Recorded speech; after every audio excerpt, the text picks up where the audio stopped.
মন্ত্র দ্বারা কখনো কারোর কল্যাণ করা যায় না। মন্ত্র দ্বারা যদি মানুষের কল্যাণ হতো, বলতে পারবেন আমাদের ভারতবর্ষে যখন ৭৬-এর মন্বন্তর এলো, এই মন্ত্র বলা মানুষগুলো কোথায় ছিল? কেন তারা মন্ত্র বলে এই দুর্ভিক্ষকে দূর করতে পারেনি? আমাদের দেশে যখন করোনা নামক মহামারী এলো, যখন আমাদের দেশে প্লেগ ঢুকলো, তখন এই মন্ত্র বলা মানুষগুলো কোথায় ছিল? কেন তারা মন্ত্র বলে দেশের মঙ্গল করতে পারেনি? কেন এবছর ভারত অস্ট্রেলিয়ার খেলায় মন্ত্র বলে হেরে গেল ভারত? জবাব কে দেবে? কারোর কাছে জবাব নেই। দেখেছেন আমাদের ভারত সরকার ট্রফিটা ওদের হাতে তুলে দিয়ে ঘুরে তাকায়নি, হ্যান্ডশেক করেনি, চলে এসছে। কিছু কিছু ওই ভিডিওর নিচে কমেন্ট করেছে, যোগ্য জবাব দিয়েছে আমাদের সরকার। কেন মনমোহন সিংকে ওই ক্যাপ্টেন অপমান করেছিল, এবছর মোদি জবাব দিয়েছে যে ট্রফি তুলে দিয়ে তার দিকে ঘুরে তাকায়নি। আরে সলিড জবাব তো তখন হতো ট্রফিটা যদি নিজের দেশে রাখতে পারত। যোগ্য জবাব একে বলে যে আমরা খেলে তোদের বুঝিয়ে দিলাম। আমার তো মনে হয় হেরেছে এই জন্যে বেনারসে এত হোম আর যোগ্য হয়েছে, কাশিতে এত যোগ্য হয়েছে, এত ঘি দিয়েছে, এদের হাত পা সব স্লিপ খেয়েছে মন্ত্রে। বিশ্বাস করুন আমাকে, আমি কথা দিচ্ছি জীবনে আপনাকে কেউ ঠকাতে পারবে না। পৃথিবীতে মন্ত্রের কোনো শক্তি নেই, শক্তি বাবা মায়ের আশীর্বাদে আছে। পৃথিবীতে মন্ত্রের কোনো শক্তি নেই, শক্তি আপনার দাদা কাকা জ্যাঠামশাই আপনার পাড়া প্রতিবেশী বয়স্ক মানুষদের আশীর্বাদে আছে। ওই মন্ত্র কোনো কাজ করে না ভাই।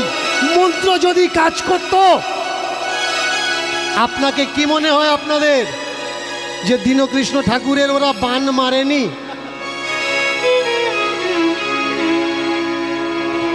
অনেক চেষ্টা করেছে। আর যদি মনে করেন সত্যি সত্যি বান মারলে ক্ষতি হয়, আপনাদের এরিয়ায় বড় বড় গুণিন আছে, আমার নাম গোত্র নিয়ে নিন, নিয়ে বান মারুন, মেরে দেখান, ক্ষতি হয়। যদি থাকে ওরা কি করবে জানেন? বান তো মেরে দেবে, দিয়ে বলবে পরে দেখবি কি হয়। আর কতদিন শোষিত হবেন পরে হওয়ার নাম করে? প্রত্যেক প্রায় বাড়িতে খোঁজ নিয়ে দেখবেন বউ শাশুড়ির অশান্তি, শাশুড়িটা শুকিয়ে যাচ্ছে। কেন? বৌমার হাতে রান্না ভেতরে ঢুকছে না, ঘুম হচ্ছে না, চিন্তা করছে সর্বনাশ কাকে বাড়িয়ে আনলাম। না ঘুমিয়ে ঘুমিয়ে শুকিয়ে যাচ্ছে। মেয়েটা শাশুড়িকে পরামর্শ দিচ্ছে, ওমা আমাদের পাড়ায় একটা গুণিন আছে, চল জেনে দেখি। ও তো না ঘুমিয়ে ঘুমিয়ে শরীর খারাপ হয়েছে। গুণিনটা দেখে বললে, ও বৌদি এ কি অবস্থা, তোমার মা তো বানে বানে দবা খেয়ে দিয়েছে।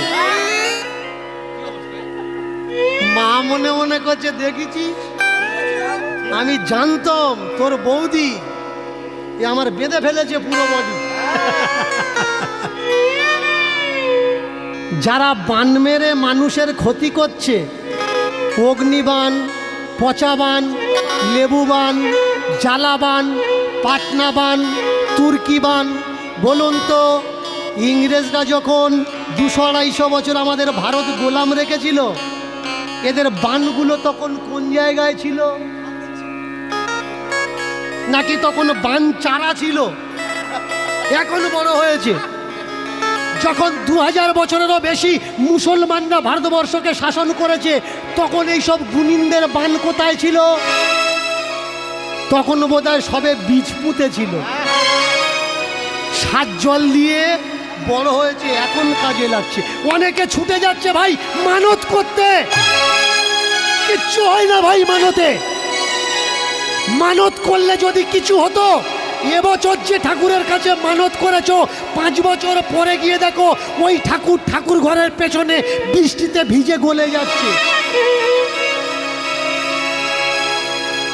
যার রক্ষার দায়িত্ব, তোমার রক্ষার দায়িত্ব যার হাতে দিয়েছো, 5 বছর পরে গিয়ে দেখো ওকে কে রক্ষা করছে? ও কাঁদছে, ওকে রক্ষা করার কেউ নেই। চমৎকার তাকিয়ে দেখুন, আমার সমাজের মানুষ মিথ্যাতে বিশ্বাস করেছে, সত্যে বিশ্বাস করছে কম। আমাদের সমাজের মানুষ মিথ্যাতে বিশ্বাস করছে, সত্যে বিশ্বাস করছে কম। তাই তাদের অর্থহানি বেরিয়ে যাচ্ছে দম। এরা সেই দিন বুঝবে যেদিন শক্ত হয়ে প্রশ্ন করবে সেদিন, যেদিন এরা শিক্ষার আলোতে আসবে। যতদিন না শিক্ষা পাবে, ভিতরে জ্ঞানের আলো জ্বলবে না। আর জ্ঞানের আলো যেদিন চলবে সেদিন দেখবে এদের ভিতরে মন্ত্র কাজ করবে না। যারা শিক্ষিত তাদের ভিতরে কোনো মন্ত্র কাজ করে না, কিন্তু যারা শিক্ষিত কম তাদের ভিতরে মন্ত্র, তাবিজ, মাদুলি কাজ করে বেশি। অধিকতর কীর্তনীয় ভাগবত পাঠকদের লক্ষ্য করবেন, হাতে আংটি ভরা। কেন? এরা গ্রহতে বিশ্বাস করে, ভগবানে কম বিশ্বাস করে। এখান থেকে এখান পর্যন্ত দেখবেন মাদুলি ভরা। কেন?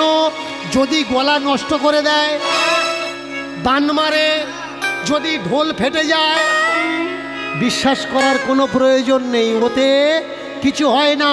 দেখবেন আপনার বাড়িতে কেউ অসুস্থ হয়েছে, আপনার বাড়ির যারা মাতা বয়স্ক মানুষ তারা তাকে নিয়ে ছোটাছুটি করছে ডাক্তারের কাছে, আর আপনার বাড়িতে যে ভক্ত মতো ও ছোটাছুটি করছে ঠাকুর ঘরে, এ ঠাকুর ও ঠাকুর সে ঠাকুর, শুধু মানত করছে। মানুষটা যখন আপনার ছোটাছুটিতে, ট্রিটমেন্টে, ডাক্তারের পরিচর্যায় ভালো হয়ে গেল, 1-2 মাস পরে আপনার বাড়ি থেকে আওয়াজ আসলো, তোর বাবার জন্য একটা মানসিক করেছিলাম রে বাবা, চুকিয়ে দে। তুমি বলছো ডাক্তার ভালো করেছে বলে ঠাকুর উড়িয়ে দিবি?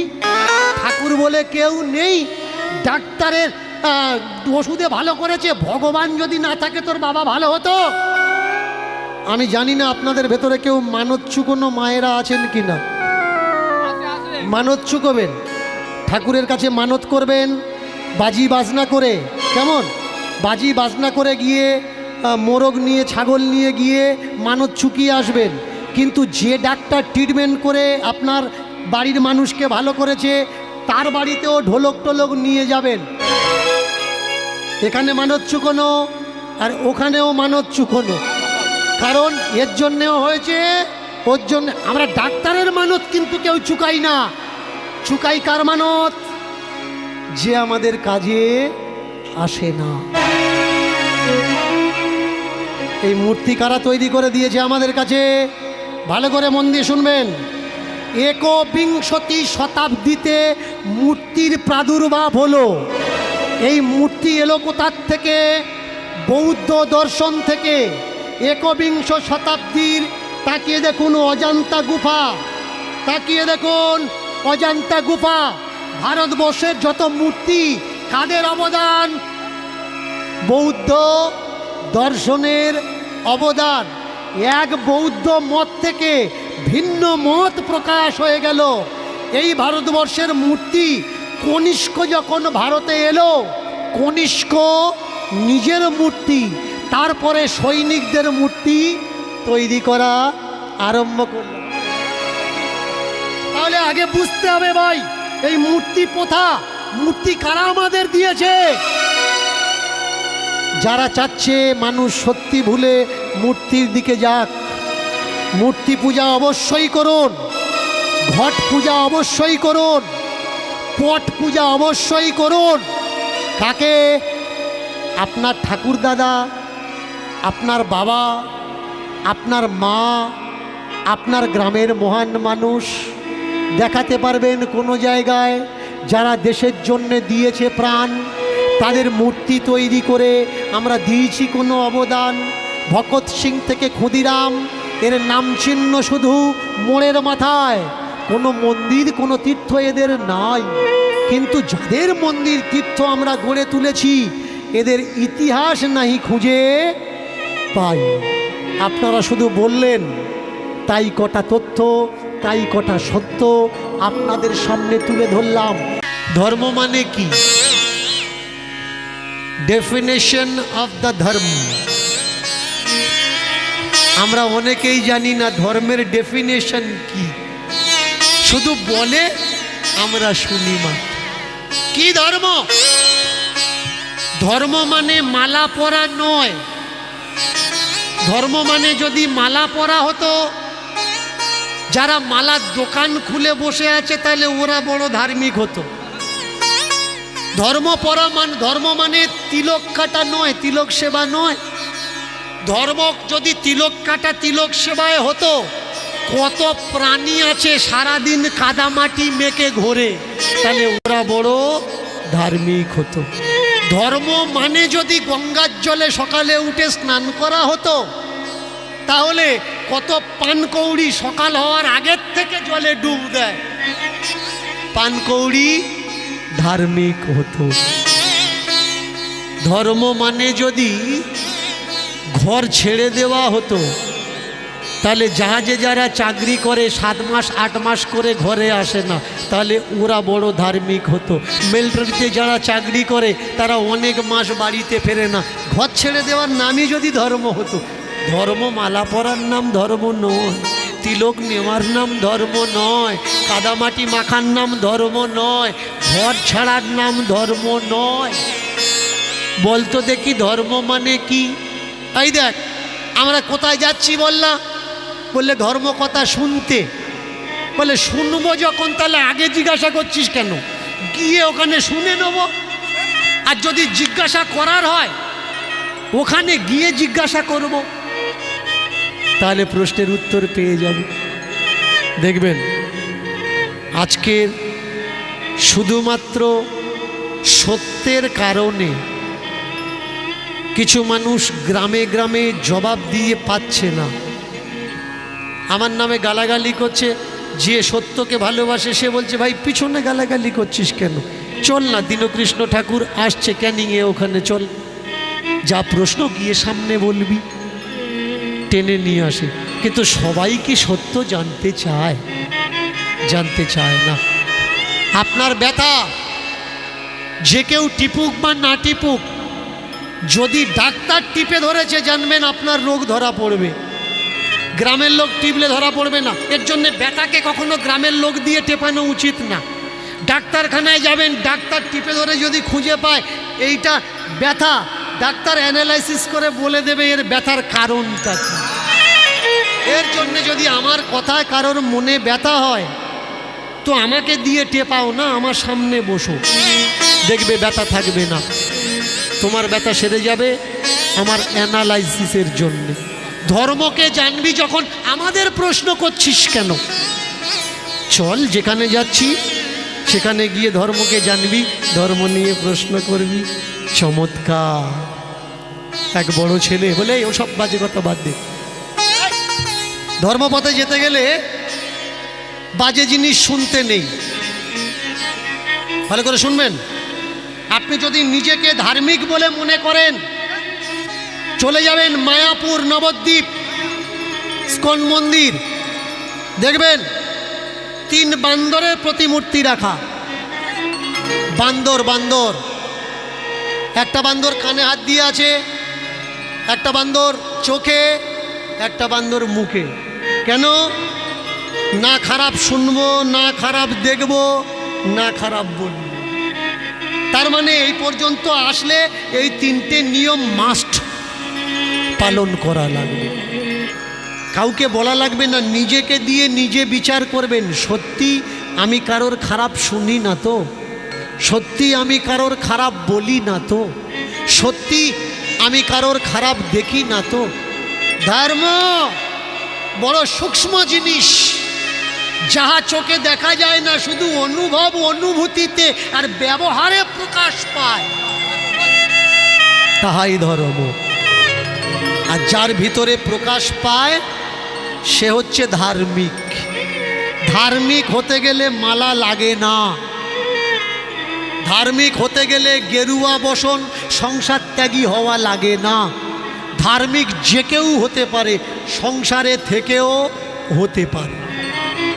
আমি বলেছি মালা পরা কোনো প্রয়োজন নেই। কিছু মানুষ, মালাধারী মানুষ আমায় বলেছে উনি মালার অপমান করছে। না, আমি অপমান করছি না। আমি বলেছি মানুষ হতে গেলে মালার প্রয়োজন নেই। কেন কথাটা বলেছি? কিছু মানুষ সমাজে বলে বেড়াচ্ছে মালা পরলে সাপে কামড়াবে না, মালা পরলে বাজ পড়বে না, মালা পরলে বিপদ আপদ হবে না, গাড়ি অ্যাক্সিডেন্ট হবে না। সেই জায়গায় আমি বলতে চেয়েছি এরা মিথ্যে কথা বলছে। যার অ্যাক্সিডেন্ট হবে তার মালা থাকলেও হবে, না থাকলেও হবে। কোনো একটা কীর্তনীয় সে নাকি বলেছে মালা গলায় থাকলে তার নাকি কুমিরে খাবে না। আমি বলেছিলাম ওর গলায় মালা পরিয়ে কুমিরের মুখে দিয়ে আগে চেক করা হোক। যদি না খায় তা না হলে আপনি ওর কথা শুনবেন, শুনে সুন্দরবনে মিন ধরতে যাবেন, আপনার ভরসা আছে কুমিরে খাবে না, আর পিছন থেকে যদি গাপ করে ধরে। এর জন্যে ও যে কথাটা বলছে তাকে প্রুফ দেওয়ার দরকার। এইসব কথাগুলো শোনা উচিত না। যদি শুনেছেন ভালো হয়েছে, এক কান থেকে শুনেছেন আর এক কান থেকে বের করে দিন। মালা নিলে কুমিরে খাবে না, এতে কোনো বাস্তবতা নেই। চমৎকার বিষয়। ছেলেগুলো যাচ্ছে, একটা বড় ছেলে সে বলে উঠলে কেউ না কেউ তো আছে এই সৃষ্টিতে, কেউ না কেউ তো আছে যাকে বলা হয় দ্বিতীয় জন। আমি প্রথম, সে দ্বিতীয়, যাকে আমি দেখতে পাচ্ছি না, কিন্তু কেউ না কেউ অবশ্যই আছে। চমৎকার। তার উদ্দেশ্য করে ছেলেটা বলে উঠলে, ভালো করে শুনুন মন দিয়ে মায়েরা, হাত তুলে বলুন তো ভগবান শ্রীকৃষ্ণকে মানেন? এক বাক্যে বলুন ভগবান শ্রীকৃষ্ণকে মানেন? শুধু হাত তুলে মুখে বললে হবে না, করে দেখাতে হবে। আমি বলবো আপনারা কৃষ্ণকে মানেন না। যদি মানতেন, সমাজে যে আচারগুলো হচ্ছে এগুলো কৃষ্ণাচার নয়, এগুলোকে বলা হয় বেদাচার। কৃষ্ণাচার আলাদা আর বেদাচার আলাদা। আপনি বলতে পারেন বাবা কিরকম? একটু মন দিয়ে শুনবেন। যেখানে পিতামহ ব্রহ্মা দাবি করছে মনুস্মৃতি তথা মনুবাদ দর্শন ব্রাহ্মণ মাথার থেকে হয়েছে, ক্ষত্রিয় হাতের থেকে, বৈশ্য উরু উদর থেকে, আর শূদ্র পায়ের থেকে। কিন্তু ভগবান কৃষ্ণকে যদি মানেন তাহলে কৃষ্ণ বলছেন চতুর্বর্ণ মায়া সৃষ্ট, চতুর্বর্ণ মায়া সৃষ্ট গুণ কর্ম বিভাগস্য। গুণ আর কর্ম বিভাগ হয় বর্ণ দ্বারা নয়, কর্ম দ্বারা। ভগবান বলছেন আমার থেকে সৃষ্টি হয়েছে, পিতামহ ব্রহ্মা বলছে আমার থেকে হয়েছে। তাহলে কৃষ্ণকে যদি মানেন, ব্রহ্মা মিথ্যে কথা বলছে, আর ব্রহ্মাকে যদি মানেন তাহলে ভগবান কৃষ্ণ মিথ্যে কথা বলছে।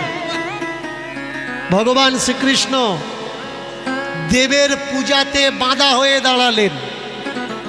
তার প্রমাণ ইন্দ্র। ভগবান গোবর্ধন পূজার দ্বারা বুঝিয়ে দিতে চাইলেন যে তোমার কল্যাণ করছে তাকে পূজা করো, যে তোমার কোনো কল্যাণ করছে না তাকে পূজা করবে না। চমৎকার বিষয়। তবু আমরা বুঝছি না। আমাদের দেশের অনুষ্ঠান আচার আস্তে আস্তে আমরা ভুলে যাচ্ছি। নতুন ধান কাটার পরে আমাদের দেশের নিয়ম ছিল নতুন খাওয়া। ধান ভাঙিয়ে নিয়ে এসে প্রথমে ভাগনাকে নিমন্ত্রণ করা লাগতো, তারপরে যারা চাষবাসের ধান তুলে দিয়েছে তাদের দু চারজন আত্মীয় বন্ধু বান্ধব রান্না বান্না করে নূতন খাওয়া হতো। এই প্রথাটা অনেক সমাজে উঠে গেছে, আর নেই। আমাদের পূজা কোনটা? ভালো করে মন দিয়ে শুনুন। এই যে মাসটা চলছে, মাসটা শেষ হলে অনেক বাড়িতে পিঠে পাবন হয়। কারোর পয়লাতে হয়, কারোর শেষে গিয়ে মকর সংক্রান্তি এখানে গিয়ে হয়। তাহলে ওই সময় আমরা পিঠে তৈরি করে আগে কাকে দিই? ভালো করে বলবেন মায়েরা। আগে আমরা গোয়াল ঘরে গরুকে দিই। কেন? না গরু নাওল জল টেনে চাষ করে দিয়েছে। তারপরে আমরা কোথায় দিই? যে ঢেকিতে আমরা চাল গুঁড়ো করি সেই ঢেকিতে দিই। এটা মায়েরা ভালো বলতে পারবে। তারপরে আমরা কি করি? ঘরের চালে দিই। খড়ের চালে। কেন? না রৌদ্র গ্রীষ্ম বর্ষাতে যে ঘরের চাল আমাদেরকে সুরক্ষা দিয়েছে সেই ঘরকে আমরা খেতে দিই। তারপরে কি করি? পুকুরকে দিই। তারপরে কি করি? বাড়ির যারা বড় ছোটোখাটো বাচ্চা তাদেরকে দিই, তোমরা খাও। ভগবান শ্রীকৃষ্ণ বললেন তাদেরকে পূজা করো যে তোমার জন্য কিছু করেছে, যার দ্বারা তোমার মঙ্গল হয়েছে। ইন্দ্র স্বর্গের রাজা বলে তাকে পূজা করা লাগবে এটা জরুরি নয়। এটা তো আমার মতবাদ নয়, এটা ধর্ম গ্রন্থের কথা। চমৎকার দেখুন, মানুষ আমরা কি করি? সমাজে আজও পর্যন্ত জন্ম মৃত্যু প্রথা আছে। আপনার বাড়িতে জন্মেছে, এই খবরটা মেয়ের বাপের বাড়িতে কে আগে বয়ে নিয়ে যেত? এখন কিন্তু ফোন করে দেয়। আগে কে বয়ে নিয়ে যেত? যে বয়ে নিয়ে যেত তাকে বলা হয় প্রামাণিক। এখন নেই, এখন ফোন প্রামাণিক হয়ে গেছে।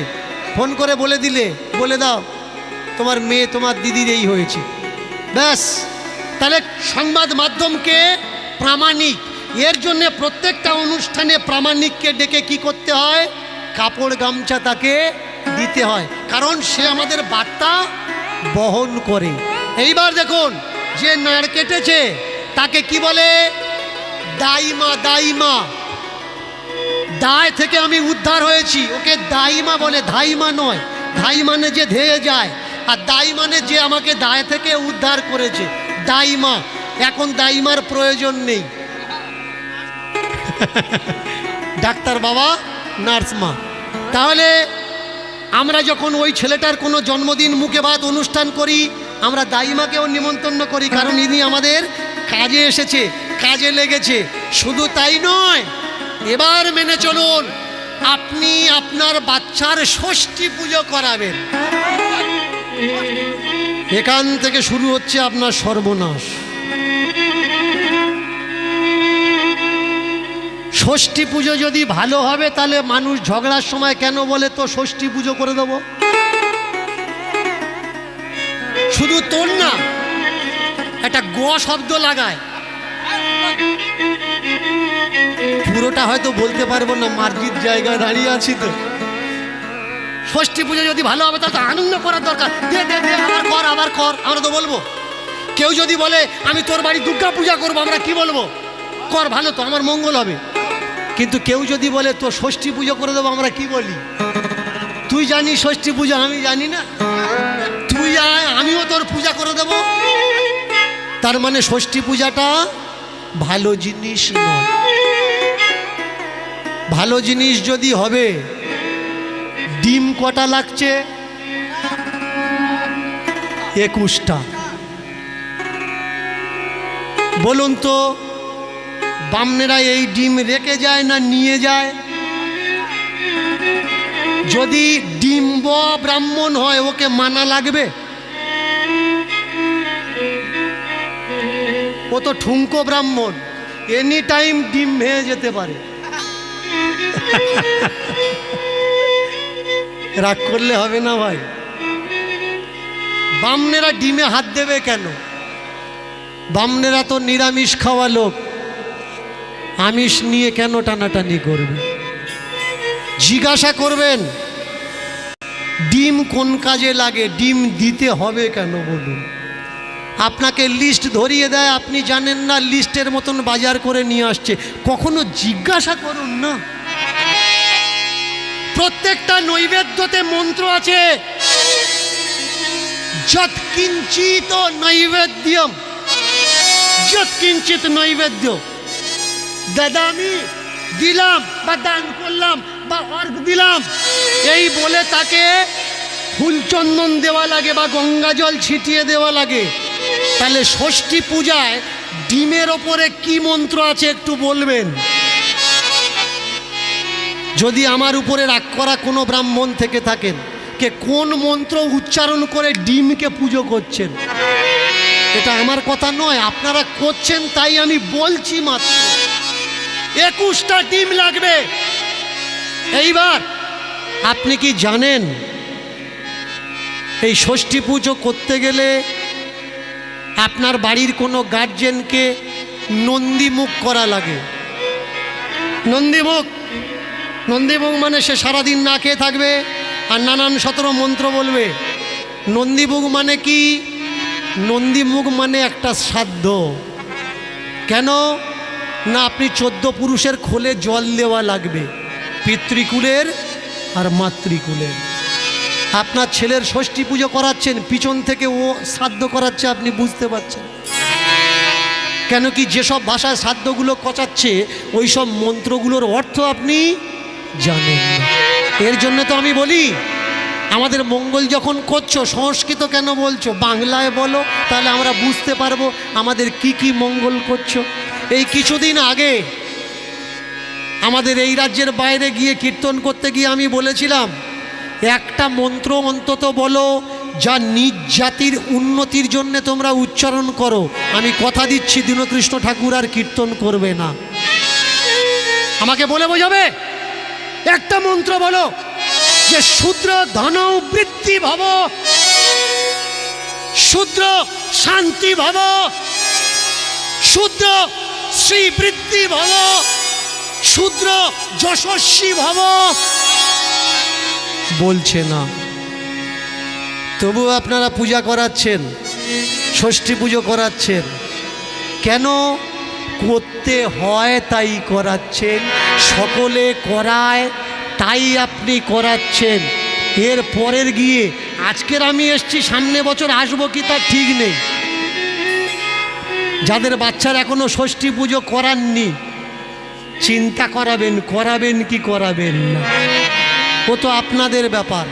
আমি শুধু বলতে পারি মাত্র, আমি বাঁধা হয়ে দাঁড়াতে পারি না। ষষ্ঠী পুজোর পরে কি আসছে?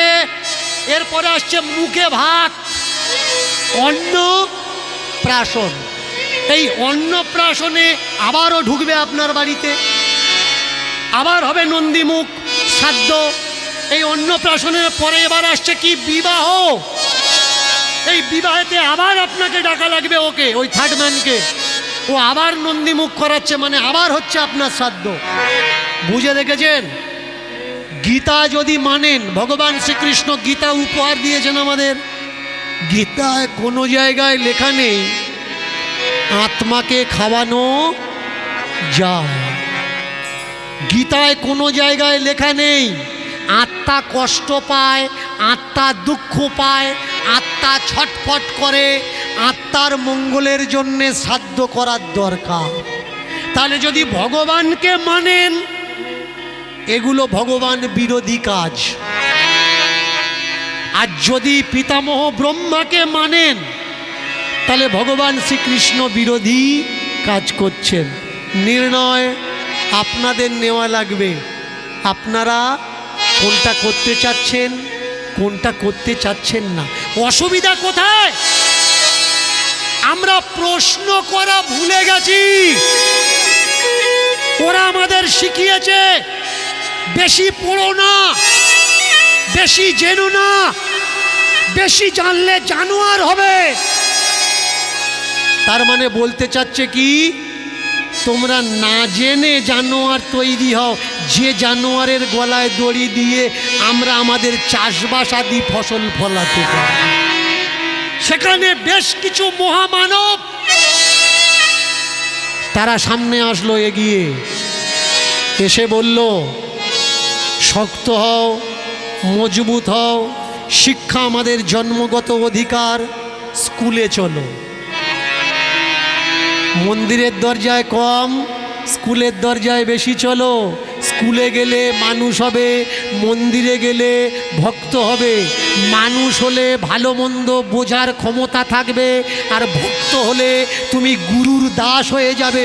গুরু যা বলবে তোমাকে তাই করা লাগবে, না হলে তোমার পাপ হবে, তুমি নরকে যাবে। যারা স্কুলে গেল তারা বলল কোথা স্বর্গ কোথা নরক, কে বলে তা দূরাদূর। মানুষের মাঝে স্বর্গ নরক, মানুষের মাঝে সুরাসুর। কিন্তু যারা স্কুলে যেতে মানা করছে তারা বলছে এর উপরে স্বর্গ আছে। যারা স্কুলে গেল তারা মহাকাশ জানে, চাঁদে গেল, স্বর্গ তারা পেল না। আর যারা স্কুলে যায়নি, দাস হলো, তারা অপেক্ষা করছে মরব, আর মরার পরে কবে গুরু কৃপায় আমি স্বর্গ যাব। বলে উঠলেন পাঠক, যে বাবা মা তোমার জন্ম দিয়েছে ওই বাবা মাটা আসল বাবা মা নয়। আসল বাবা মা আর একজন আছে, যে তোমাকে এই মনুষ্য শরীর দিয়েছে। সে কে জানো কি? সে তো গোবিন্দ। ব্রহ্মসংহিতার একটা শ্লোক, ঈশ্বর পরম কৃষ্ণ সচ্চিদানন্দ বিগ্রহম অনাদির আদি গোবিন্দ সর্বকারণেরও কারণম। এটা আমার কথা না, ব্রহ্মসংহিতার কথা। ব্রহ্মসংহিতা বলছে ঈশ্বরকে, ঈশ্বর আর কেউ নয়, ঈশ্বর পরম কৃষ্ণ সচ্চিদানন্দ বিগ্রহম, সচ্চিৎযুক্ত আনন্দের প্রতিমূর্তি। বিগ্রহম অনাদি মানে সৃষ্টি, সৃষ্টির আদিকে গোবিন্দম, অনাদির আদি গোবিন্দম। গোবিন্দ হচ্ছে অনাদির আদি, গোবিন্দ সৃষ্টি করেছে। এবার বুঝে দেখুন, মহাভারতে গিয়ে সেই গোবিন্দকে কত বড় বদনাম দেওয়া হলো। কিরকম বদনাম? যখন অর্জুনকে ভগবান শ্রীকৃষ্ণ গীতা জ্ঞান দিচ্ছিলেন, অর্জুনের মনের স্থিতি খারাপ ছিল, শুনেছে কিন্তু গ্রহণ করেনি। শুনতে হয় তাই শুনেছে।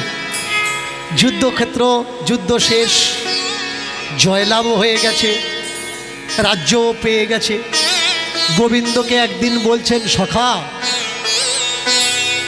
তখন যে সকল কথাগুলো আমায় বলছিলে শুনতে ভালো লাগছিল, কিন্তু পরিস্থিতি এমন ছিল আমার মনোনিবেশ, মনোযোগ হয়নি। সেই কথাগুলো যদি আবার বলতেন। এবার কৃষ্ণ বলে উঠলেন, অর্জুন সেই সময় আমার সঙ্গে শিবের সংযোগ ছিল, ডাইরেক্ট শিব সংযোগ ছিল। আমাকে দিয়ে শিব বলিয়েছেন, আমি বলিনি। সেই কথা যদি দ্বিতীয়বার তুমি আবার শুনতে চাও, যতগুলো আমার মনে আছে আমি বলবো, যেগুলো আমার মনে নেই আমি আমার কথাগুলো বানিয়ে বানিয়ে বলবো। দেখুন ভগবানকে কত বড় মিথ্যেবাদী বানিয়ে দেওয়া হলো। যে ভগবান গীতাতে অর্জুনকে বলছেন, হে অর্জুন, ভূত ভবিষ্যৎ বর্তমান আমার নখদর্পণে আমি সব জানি, কে কতবার জন্মেছে আমি সব জানি, আমি সবাইকে মেরে রেখেছি, তুমি তো উপলক্ষ মাত্র। তাহলে যে কৃষ্ণ অর্জুনকে বলছেন তুমি কতবার জন্মেছ আমার মনে আছে, আমি কতবার জন্মেছি আমার মনে আছে, কিন্তু তা তোমার মনে নেই। সেই অর্জুন যুদ্ধের পরে কৃষ্ণকে যখন প্রশ্ন করলেন, কৃষ্ণ কিভাবে উত্তর দেয় যে আমি ভুলে গেছি। আর যে ভুলে যায় সে ঈশ্বর কি করে হয়, সৃষ্টির আদি পুরুষ কি করে হয়, অনন্ত কি করে হয়, ভগবান কি করে হয়, আগে বোঝা লাগবে ভাই। এই গ্রন্থগুলো, গীতার মূল শ্লোক কটা? গীতার মূল শ্লোক হচ্ছে 17খানা। সেই 17খানা শ্লোককে টেনে ফুলে ফাঁপিয়ে বাড়িয়ে কত করা হয়েছে? 786খানা। মহাভারতের ভীষ্ম পর্বে গিয়ে দেখে নেবেন 786খানা শ্লোক। এই 786খানা শ্লোক পরে শঙ্করাচার্য এসে 76টা বাদ দিয়ে 86টা বাদ দিয়ে 700খানা শ্লোক দিয়েছে। বর্তমান গীতাতে শ্লোক কটা? 700খানা। এর জন্য আমি বারবার বলি, ভাই পড়াশুনো করো, জানো, তবে তো বুঝতে পারবে সত্য কোনটা মিথ্যে কোনটা। যাও বাড়িতে ছোট। আর গোপাল যখন সেবা দেওয়ার জন্যে ভিক্ষে করা লাগবে, তাহলে গোপালকে কারো দিয়ে দাও না। ও গোপাল তো বড় হয়ে মানুষ হবে না, যে খেতে পাবে না। তুমি যাবে, তারপরে গিয়ে রান্না বান্না করে খেতে দেবে, ওইভাবে তো খাওয়া দাওয়ায় ওর অসুখ হয়ে যাবে। হয় যে খেতে দিতে পারবে তাকে দিয়ে দাও, আর তা না হলে ভিক্ষে করা বন্ধ করে কাজকর্ম করে গোপাল সেবা দাও। এ বাবাজির আর বুঝতে বাকি থাকলো না যে এদের বাড়ি চিড়ে ভিজবে না। বাবা তুই কি দিচ্ছিস, দে না, চলে যাই। এরা নিজের জন্যে খায়, কিন্তু দোষ দেয় কার? গোপালের। এর জন্য তো বলি এই জোচ্চরগুলো চিনে রাখার দরকার। বাবা আমি গোবিন্দ সেবা দেবো, দাও। কেন? তুই যদি গোবিন্দ সেবা না দিস, গোবিন্দ ভাত পাবে না। সে কোন জায়গায় নেই? আমি বলছি পূজা করার দরকার নেই। মানুষ বলছে দীনকৃষ্ণ ঠাকুর হিন্দু বিদ্বেষী, পূজা করতে মানা করছে। আমি পূজা করতে মানা করছি না। পূজা করতে মানা কারা করছে? বেদ ব্রহ্মবাদী। বেদে কোথাও দেখাতে পারবেন না মূর্তি পূজা আছে। বেদ বলছে ভাই, আমি বলছি না। বৈদিক আচার বৈদিক নিয়ম বলছে, আমি বলছি না। যারা ব্রহ্মবাদী তারা বলছে, এটা আমার মুখের কথা না। ব্রহ্মবাদীরা বলছে পূজা করবেন না। কেন পূজা করবেন না? ব্রাহ্মণ্যবাদী লোকেরা বলছে যিনি আমাদের পৃথিবীতে পাঠিয়েছে তাকে পূজা করব না। ব্রহ্মবাদী বলে উঠলে তাকে যে পূজা করব সে কে? বলে সে ঈশ্বর। ঈশ্বর কোথায় থাকে? সর্বভূতে বিরাজমান, সব জায়গায় বিরাজ করে, সব জায়গায় থাকে। আচ্ছা, যে পূজা করে তার ভিতরে আছে? হ্যাঁ আছে। যে পূজা করায় তার ভিতরে আছে? হ্যাঁ আছে। যে চাঁদা দেয় তার ভিতরে আছে? হ্যাঁ আছে। যে চাঁদা দেয় না তার ভিতরেও আছে। তাহলে সবাই যদি, সকলার ভিতরে যদি সেই ঈশ্বর থেকে থাকে, তাহলে পূজা করার কি দরকার? নিজের খেয়াল রাখলেই তো হয়ে যাবে। তুমি তোমার ভিতরের পরমাত্মাকে খেয়াল রাখো, তাহলে কিন্তু আর কোনো কিছু যায় আসে না। এর জন্যে মহান মানবেরা বলেছে নিজের শরীরকে সুস্থ রাখো, অসুস্থ করো না। আজকে যে তিথিটা চলছে, আজকের তিথিটার নাম কি মায়েরা? করেছেন তো? নির্জলা মরবে, অসুবিধে কি? যারা এত টাকা খরচা করে ডাক্তারি পড়েছে তাদেরও তো ছেলে বউ আছে, তাদের চলবে কি করে? তাদেরও চলার দরকার। প্রথমে আমার কথা না, যদি কোনোদিন অসুস্থ হয়ে ডাক্তারখানায় যাও, ডাক্তারকে জিজ্ঞেস করবে। অনেক একাদশী করা মানুষকে তার ছেলেমেয়েরা ডাক্তারখানা নিয়ে যাচ্ছে, ডাক্তার বারবার বলছে যেন না খেয়ে না থাকে, কিন্তু মায়ের রোগ, একাদশীর দিন একাদশী করবে, মরবে, অসুবিধা কি? যদি মনে করো তোমার ছেলে মেয়েদের কাঁদাবে না, একাদশী করা বন্ধ করো। দুদিন পৃথিবীতে টেকে থাকবে। একাদশী কার করার দরকার? যার শরীরে প্রচণ্ড পরিমাণে চর্বি, কোলেস্ট্রল বৃদ্ধি হয়েছে, সে করবে না। তোমার গায়ে পোটানি, মাথা ঘুরছে, তুমি কেন একাদশী করছো ভাই? ও তো মোড়ার উপরে খাড়ার ঘা দিচ্ছ। আগে বোঝা লাগবে কোনটা করা উচিত। কোন তোকে যে আমি বললাম আসল বাবা ভগবান, বুঝতে পারিসনি? ছেলেটা বলে উঠলে কে ভগবান? আসল বাবা যদি ভগবান হয়, তাহলে ভগবানটাকে জানিস না? ভগবানই তো কৃষ্ণ, গোবিন্দ, রাধারমন।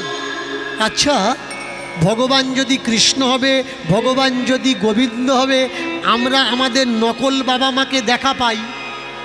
ও যদি আসল হবে, ও আমাদের ছেড়ে দিয়ে চলে গেল, একবার আমাদের খোঁজ রাখে না কেন? প্রশ্ন।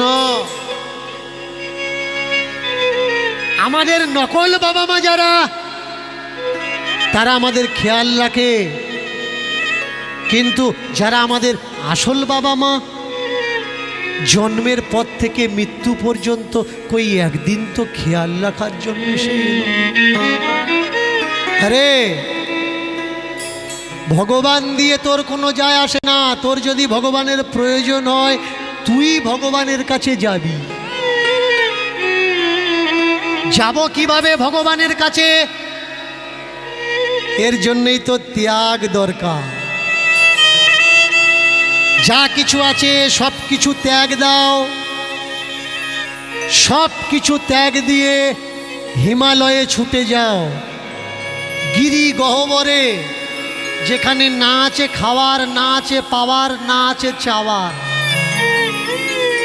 চোখ বন্ধ করে ওম শব্দের সংযোগে তার নাম উচ্চারণ করো। ওম ওম ওম। দেখবে যেদিন তোমার ডাক সূক্ষ্ম স্তরে পৌঁছাবে, যেদিন তুমি সূক্ষ্ম স্তরের যোগ্য হবে, সেই সূক্ষ্ম সনাতন তুমি দর্শন পাবে। ত্যাগ দিতে হবে। হ্যাঁ, সব ত্যাগ দেওয়া না। ছেলেটা এতক্ষণ ধর্মকথা শুনছিল। কে শুনছে ধর্মকথা?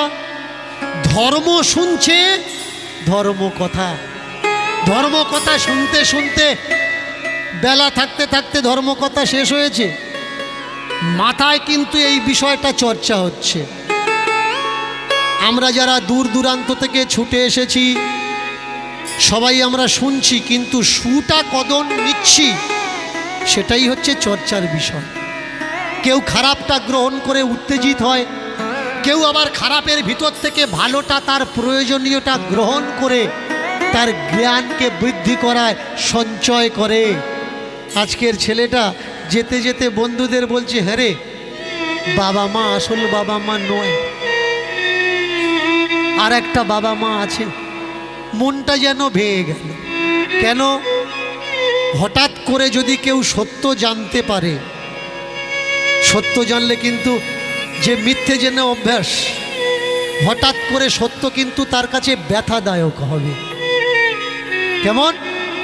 আমার আত্মীয়টা ভালো সুষ্ঠুভাবে ঘুরে বেড়াচ্ছে, শুধু একটু কাশি হয়েছে, ডাক্তারখানায় নিয়ে গেছি, ডাক্তার কটা চেক আপ লিখেছে। চেক আপ করার পরে ডাক্তার দেখে বলছে, ইয়ার বেশি দিন বাঁচবে না, এর ব্লাড ক্যান্সার। Blood cancer? এ তো ভালোভাবে ঘুরে বেড়াচ্ছে, কিন্তু চেক আপে ধরা পড়েছে ব্লাড ক্যান্সার। আপনি করবেন কি? সত্য বড় কড়বা হবে। যতক্ষণ চেক আপ না করবেন ততক্ষণ ধরা পড়ে না। এর জন্যে আগে জাস্টিফাই করা লাগবে। Justify, justify. আগে জাস্টিস নয়, জাস্টিফাই করো। জাস্টিস এমনি ভিতর থেকে তোমার তৈরি হয়ে যায়। বাড়িতে এসেছে, মনটা বড় খারাপ। মা কাছ থেকে বাড়িতে ফিরেছে, রান্না বান্না করেছে, প্রত্যেক দিন আনন্দের সহকারে গোপাল খায়, ধর্ম খায়, কিন্তু আজকের আনন্দের সহকারে খাচ্ছে না। মাথায় কোনো একটা চিন্তা আছে, কষ্ট বুঝে নেয়। সে কে? মা। দুনিয়ার কেউ কিন্তু মুখ দেখে বুঝতে পারে না যে দুঃখী, এ কষ্ট পাচ্ছে। আর মা নিঃশ্বাস শুনে বাচ্চার বলে দিতে পারে, আমার বাচ্চা কষ্টে আছে কি আনন্দে আছে। বাবা বল তুই। না গো মা, পরে বলবো। পরে নয়, পরে পরে করতে হয়তো এমন একদিন আসবে, বলার জন্যে তোর কাছে সময় থাকবে, হয়তো আমি থাকবো না। বলে দে, যে কথা বদনে করো নাই প্রকাশ, অপ্রকাশে তার কাছে কি যে সর্বনাশ। বলে দে বাবা, বল বল তোর ভিতরের ব্যথা কি। ও মা, তুমি নাকি আমার মা নয়?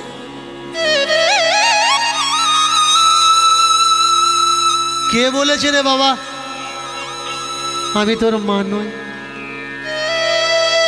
ওই যে ধর্মকথা শুনতে গেলাম, পাঠক বলছিল তুমি নাকি আমার মা। তা আমি যদি তোর মা না হব, তোর মাকে? সে বলেছে ভগবান নামে নাকি কেউ আছে, সেই আমাদের আসল পিতামাতা। ও মা, আমি তাকে দেখব। ভালো কথা তো, তাকে দেখবি? ও মা, ভালো কথা তো নয়। তাকে দেখতে গেলে নাকি বাড়ি ছাড়তে হবে, চলে যেতে হবে হিমালয়ে, তবে নাকি তাকে দেখতে পাওয়া যাবে, না হলে তাকে দেখতে পাওয়া যাবে না। মা চিন্তা করলে, হায় রে, কি ভুল করেছি আমি ছেলেকে পাঠিয়ে। এখন কি আর ফেরাতে পারবো শাসন আর লাঠিয়ে? আর হবে না। এর জন্যে ভাবিয়া করিও কাজ, করিয়া ভাবিও না। ছোট্ট ছেলে কোথায় যাচ্ছে, কাদের সঙ্গে মিশছে, অবশ্যই খোঁজ রাখুন। খোঁজ না রাখলে যদি বৎসঙ্গ তৈরি হয় আপনার বাচ্চা, আপনি শাসন করুন। বাচ্চা কাঁদলে কাঁদুক, কিন্তু তার জীবন থেকে বৎসঙ্গকে আলাদা করে দিন। আর তা না হলে আপনার ছেলে কাঁদবে বলে আপনি তাকে শাসন করছেন না, আপনার ছেলে বৎসঙ্গ করছে। ওই ছেলেটা যখন বড় হবে ও বদ তৈরি হবে। যাকে শাসন করলে কাঁদবে বলে আপনি শাসন করেননি, সে যখন বড় হবে সেদিন থেকে আপনার কান্না শুরু হবে, আপনার কান্না আর বন্ধ হবে।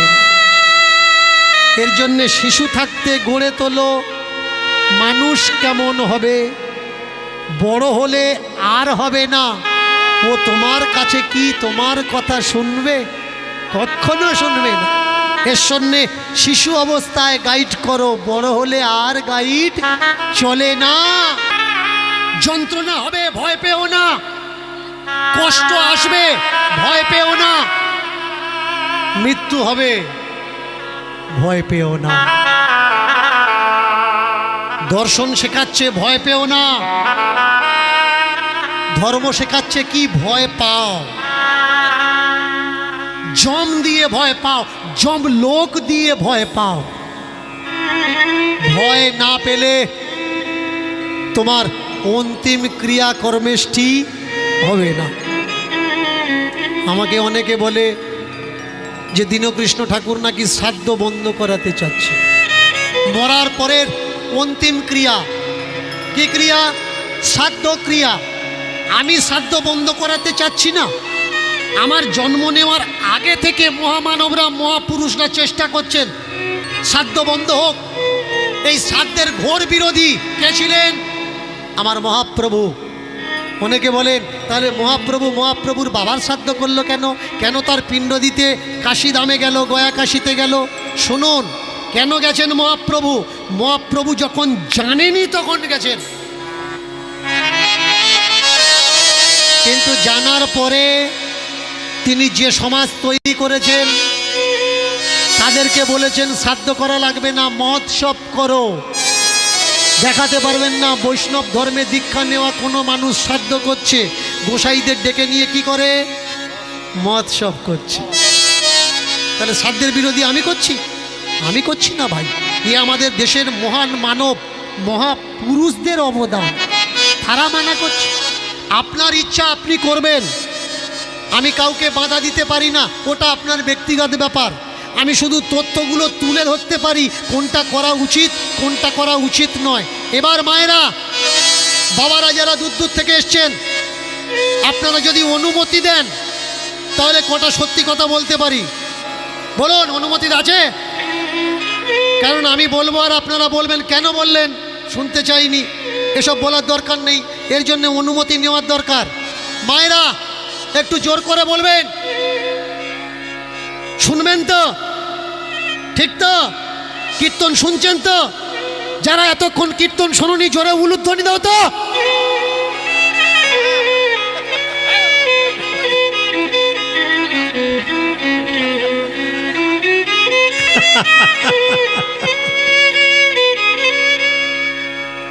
আস্তে আস্তে আসর ফাঁকা হচ্ছে, বুঝতে পারছো? কারো রান্নার সমস্যা, কারো লোক কুটুম্ব সমস্যা, কারো ঠান্ডার সমস্যা। কিন্তু যারা ঘোর সমস্যায় পড়েছে তারা জায়গা ছাড়তে চাচ্ছে না। যাদের সত্য মিথ্যার সমস্যা তারা কিন্তু জায়গা ছাড়ছে না। শ্রাদ্ধ করবেন, আমি বলছি অবশ্যই শ্রাদ্ধ করবেন। আবিধানিক অর্থটা জেনে, শব্দের আবিধানিক অর্থটা জানবেন। শব্দবোধী অর্থে গিয়ে দেখবেন অভিধানে সেখানে কি লেখা আছে। শ্রাদ্ধ মানে কি? শ্রাদ্ধ মানে গালি সূচক শব্দ। এটা আমার মুখের কথা নয়, অভিধানের শব্দবোধী অভিধানের শব্দ। শ্রাদ্ধ মানে গালি সূচক শব্দ। শ্রাদ্ধ মানে পণ্ড করা, দ্রব্য পণ্ড করা। আপনার কাছে নেই, আমার কাছে আছে। বিশ্বাস না হলে আসবেন কীর্তনের পরে, আমি বের করে দেখিয়ে দেবো শ্রাদ্ধ শব্দের অর্থ কী। শ্রাদ্ধ শব্দের অর্থ গালাগালি। আপনি আপনার বাবা মায়ের গালাগালির কাজ করাবেন, আপনার ব্যাপার। আপনার জিনিসপত্র বেশি আছে, পণ্ড করবেন, আপনার ব্যাপার। শ্রাদ্ধ করতে গেলে কলার খোলে চাল দেওয়া হয়, তিল দেওয়া হয়, টাকা দেওয়া হয়, পান দেওয়া হয়, সুপারি দেওয়া হয়। আর কি দেওয়া হয়? সকলার ওপরে কি থাকে? কাঁচকলা। কাঁচকলা কখনো জিজ্ঞাসা করেছেন কলা কোথায় লাগে? দিতে হয়, সকলে দিচ্ছেন, কখনো জিজ্ঞাসা করবে? আজকের যারা আপনারা ছুটে এসেছেন, আপনাদের উপরেও রাগ, শুধু যে আমার উপরে রাগ তা নয়, আপনাদেরও মানুষের রাগ তৈরি হয়েছে। কেন? আপনারা প্রশ্ন করছেন তাই। প্রশ্ন করা যাবে না, প্রশ্ন করলেই রাগ। আচ্ছা, কলা আমি দেবো, আমি জিজ্ঞাসা করতে পারি না যে কলাটা কি হবে বা কলাটা কে খাবে? শুধু তাই নয়, আপনি আপনার বাবার আত্মাকে কি খেতে দিচ্ছে জানেন? আতপ চাল, চাটিম কলা, তিল, ঘি, মধু, এগুলো চটকে নিয়ে এইভাবে মাটির ওপরে দিচ্ছেন। বলুন, যার দুধ খাওয়া অভ্যেস নেই সে যদি দুধ খায় কি হবে? বমি হবে, হবে তো? বমি করে তুলে দেবে। যার যেটা খাওয়ার অভ্যেস নেই সে সেটা ঘৃণা করবে, আর ঘৃণা করে খেলে কি হবে? যে কোনো খাবার যদি ঘৃণা করে খান, আপনার কিন্তু পেট খারাপ হবে, ডায়রিয়া শুরু হবে, অনিবার্য। তাহলে যারা মনে করছেন বাম্মা মরে গেলে শ্রাদ্ধ করাবেন, বাম্মা বেঁচে থাকতে থাকতে এগুলো চটকে মাঝে মধ্যে খাওয়াবেন। তা না হলে মরার পরে যখন খাওয়াবেন, আর ওখানে যদি পেট খারাপ হয়, ডাক্তার কোথায় পাবে ও? এর জন্যে এখন থেকে মাঝে মধ্যে খাওয়ান, কারণ ওর খাওয়ার অভ্যাসটা থাকবে। আর যদি মনে করেন বাবা খাওয়ানো উচিত কি উচিত নয়, তাহলে নিজেকে প্রশ্ন করুন, বাবাকে যখন খেতে দেবেন পুকুর পাড়ে মাটিতে কেন দেবেন? ঘরে দিন না। বাবার ছবিটা বাবা যেখানে বসে থাকতো সেই খাটের ওপরে রেখে দিন। যা কিছু জোগাড় করেছেন থালায় সাজিয়ে দিয়ে জলের গ্লাসটা ওখানে দিন। বড় জোর করে বলা যায় না কি যে বাবা তুমি যেখানে থাকো বাবা, আমি তো তোমাকে দেখতে পাচ্ছি না, যে সামনে বসিয়ে নিজে হাতে তোমাকে খাও, তুমি যেখানে থাকো যেখানে আছো তোমার উদ্দেশ্যে আমি দিলাম, তুমি খাও। আর কি চাই? মাঝে মধ্যে যখন কাছে টাকা পয়সা থাকবে একটা ফুলের মালা কিনে নিয়ে আসবেন, বাবার গলাতে দিয়ে দেবেন। বাবা বেঁচে থাকতে তো আমি তোমায় বুঝতে পারিনি, মরার পরে বুঝতে পারছি বাবা জীবনে কত দরকার। এই নাও বাবা, বেঁচে থাকতে তোমার গলায় মালা দিতে পারিনি বাবা, তুমি এখন নেই, তোমার ছবিতে মালা দিচ্ছি, মালা পরো বাবা। বাবা ছেলেকে খাওয়াবে, বাবা ছেলেকে ভালোবাসবে, তার জন্যে কোনো অন্য ব্যক্তির দরকার হয় কি? দরকার হয় না। শ্রাদ্ধ কেন করবেন? শ্রদ্ধা করুন না, সম্মান করুন। মৃত্যুর পরে কি হয় ও তো আমরা যেদিন মরে যাব সেই দিন বুঝতে পারবো মৃত্যুর পরে কি হয়। তার আগে বুঝতে পারবো না গো, বুঝতে পারবো না। কারণ যে বেঁচে আছে সে কখনো বলতে পারে না মৃত্যুর ওপারে কি হয়। কারণ যদি বলে থাকে তাহলে মিথ্যে কথা বলছে। সেই বলতে পারবে যে মৃত্যু লোকে আছে বা গেছে। আমরা আমাদের শ্রদ্ধা করা, সম্মান করা ভুলে গেছি। আমাদের পূর্বজদের সম্মান দেওয়া ভুলে গেছি। কেউ আমাদের বলল মরার পরে শ্রাদ্ধ কর, তা না হলে তোর বাবার আত্মা ছটফট করবে। আমি আমার বাবার বেলা শ্রাদ্ধ করিনি। কেন করিনি? না, শ্রাদ্ধ না করলে নাকি এসে ভয় দেখায়, গলা টিপে ধরে। জানেন, আমি এখনো পর্যন্ত অপেক্ষা করছি আমার বাবা মা এসে ভয় দেখায়, গলা টিপে ধরুক, কিন্তু সামনে আমার আসুক। কেন ভাই? যে তোমার বাবা, তাকে দিয়ে তোমার ভয় কি? অনেকে বলে মরার পরে সে নাকি ভিনগোত্তর হয়ে যায়, সে শত্রু হয়ে যায়।